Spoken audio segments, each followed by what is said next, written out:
কাঠি কবি সুকান্ত ভট্টাচার্য।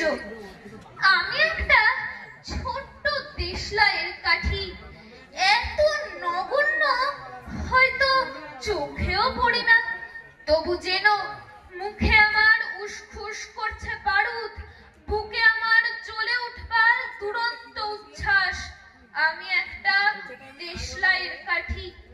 মনে আছে সেদিন হুলস্থুল বেঁধেছিল, ঘরের কোণে জ্বলে উঠেছিল আগুন, আমাকে অবজ্ঞা ভরে না নিভিয়ে ছুঁড়ে ফেলায়।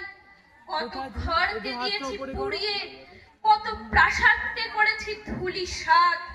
আমি একাই ছোট্ট একটা দেশলাই কাঠি। এমনি বহু নগর, বহু রাজ্যকে দিতে পারি ছাড়খাড় করে, তবুও অবজ্ঞা করবে আমাদের। মনে নেই এই সেদিন আমরা সবাই জ্বলে উঠেছিলাম একই বাক্সে? চমকে উঠেছিলে, আমরা শুনেছিলাম তোমাদের বিবর্ণ মুখের আর্তনাদ।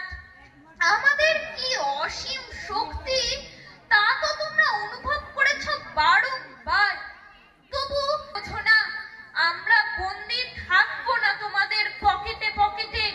আমরা বেরিয়ে পড়বো, ছড়িয়ে পড়বো শহরে, গঞ্জে, গ্রামে, দিগন্ত থেকে দিগন্তে। আমরা বারবার চলি নিতান্ত অবহেলায়, তা তো তোমরা জানোই, কিন্তু তোমরা তো জানো না কবে আমরা জ্বলে উঠবো সবাই শেষবারের মতো। নমস্কার।